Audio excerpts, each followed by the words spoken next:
Hi, this is Khushbu with another question of trigonometry. This is question number 6, exercise 8.1, page number 181 of NCERT.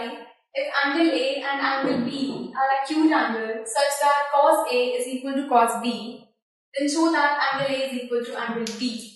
सबसे पहले हम इसका figure बनाते हैं. So let कर लेते हैं let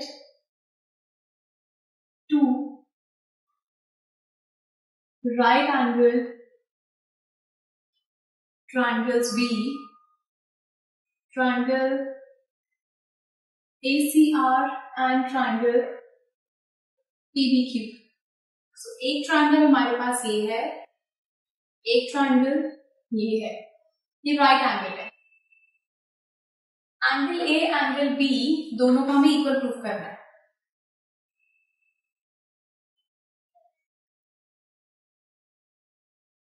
हमें दिखाना है कि ये वाला angle A is equal to ये वाला एंगल बी.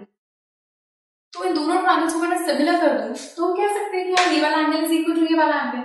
सिमिलर करने के लिए हमारे पास सारी चीजें नहीं है. तो सबसे पहले हम इस रिलेशन का यूज करेंगे cos A equal to cos B. So in triangle ACR cos A का फॉर्मूला होता है B by H. इस फॉर्मूला में B ये बेस है, ये हाइपोटेन्यूज है, तो AC upon AR, AC upon AR. Same base in triangle BQP हमें निकालना है cos B. cos B किसके इक्वल है? ये बेस है, ये हाइपोटेन्यूज है, तो BQ upon PB.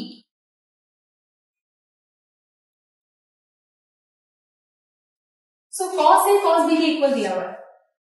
cos A is equal to cos B. Therefore BQ by PB is equal to AC by AR. ये इक्वल आएगा. यहां से अगर मैं रिलेशन को ऐसा लिख सकती हूँ कि AC के अपॉन में BQ इधर ले आए इसको इज इक्वल टू AR को इधर ले रहे हैं AR अपॉन PB. लिख सकते हैं. अगर हम इसको लेट कर लें इक्वल्स टू K, तो यहां से AC का वैल्यू क्या है? ये AC अपॉन BQ K के इक्वल है, तो यहां से AC का वैल्यू आ जाएगा AC is equal to KBQ. ये BQ इससे मल्टीप्लाई हो गया. सेम वे से AR भी इसके इक्वल है, तो यहां से AR का वैल्यू आएगा AR is equal to KPB. ये वैल्यूज आ गई हमारे पास. नाउ हमारे पास AC अपॉन BQ है, ये AC और ये BQ आ गया, ये AR और ये PB आ गया. नहीं है तो हमारे पास इस साइड का प्रोपोर्शन, वो तो प्रोपोर्शन हो गई लेकिन थर्ड साइड भी होनी चाहिए, तो हम इसका निकालते हैं. हम निकालते हैं RC. पाइथागोरस थ्योरम यूज करके इन ट्रायंगल ACR में AR square is equal to RC square plus AC square. तो यहां से RC का वैल्यू चाहिए, तो AR square minus AC square is equal to RC square. So AR square minus AC square ये आ जाएगा अंडर रूट में इज इक्वल टू RC. ये हमारे पास RC का वैल्यू आया. Now same way in triangle BQP में बिल्कुल ऐसे ही लगाना है आपको Pythagoras. PB square is equal to PQ square plus BQ square. So PB square as this minus value किसका चाहिए? PQ का, तो BQ स्क्वायर को इधर ले आएंगे is equal to PQ square. अब PB square minus BQ square is equal to PQ, root इधर आ जाएगा. अब हम रेशियो निकालते हैं इसका RC बाय PQ का. तो RC बाय PQ क्या आता है? Now RC upon PQ is equal to RC का वैल्यू है ये under root of AR square minus AC square upon PB square minus BQ square. अब अगर मैं ये ऊपर वाली वैल्यू जो हमारे को दी हुई है, ये RC बाय PQ है, इस ऊपर वाली वैल्यू में अगर मैं वैल्यू सब्स्टिट्यूट करूं AR की वैल्यू है KPQ, तो यहाँ लिख सकते हैं KPQ का होल स्क्वायर, AR की जगह मैंने लिख दिया KPQ। सेम इज AC की वैल्यू हमारे पास है KBQ, सो KBQ आ सकता है इसकी जगह पर, अपॉन में PQ square minus BQ square. So RC by PQ, इसका रूट स्क्वायर ऊपर होगा तो क्या बनेगा, K square PQ square minus K square BQ square, squaring करिए इसकी, अपॉन में अंडर रूट में PQ square minus BQ square. अब ऊपर से कॉमन क्या निकल रहा है, K स्क्वायर, उसको कॉमन निकाल लेते हैं। सो K स्क्वायर अंदर ले गया, PQ square minus BQ square upon PQ square minus BQ square.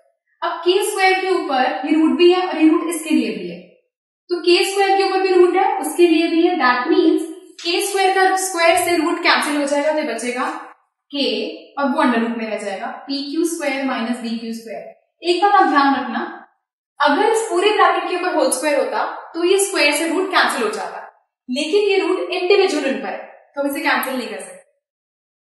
Upon में PQ स्क्वायर सेम है नीचे वाले का, पूरे का होल स्क्वायर नहीं है इसलिए कैंसिल नहीं कर सकते। अब ये बिल्कुल सेम है, इन दोनों को कैंसिल कर दिया तो RC बाय PQ इक्वल आ गया K के। अब RC बाय PQ अगर K के इक्वल है, ये भी K के इक्वल है, ये वाली सब जो साइड्स है ये भी इक्वल है, दैट मीन्स इसको मान लेते हैं हम फर्स्ट इक्वेशन एंड इसको मान लेते हैं second. So from first and second ये तीनों आपस में इक्वल हो जाएंगे, इक्वेशन हमारे पास बन जाएगा AC by PQ is equal to AR by PB is equal to RC by PQ. So AC by PQ, AC by PQ, AR by PB, AR by PB and RC, this is AC by BQ. AC by BQ, AR by PB and RC by PQ.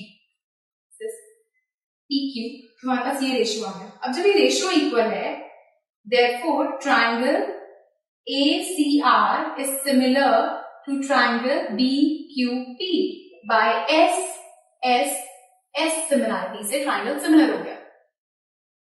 अब जब triangle similar है तो हमारे angles equal हो सकते हैं, therefore angle A is equal to angle B, hence proved। So basically triangles को similar करने के लिए हमने ये किया था, दो साइड्स प्रोपोर्शनल निकल गई थी cos A cos B से, लेकिन थर्ड साइड होनी जरूरी थी, दैट्स व्हाई हमें ये पूरा सॉल्व करना पड़ा। So this was question number 6 of exercise 8.1 from NCERT. If you have any doubt, please do write to us. जो नीचे स्पेस given है उसमें लिखिए और हमें बताइए, and do watch the next video for some more questions. Goodbye.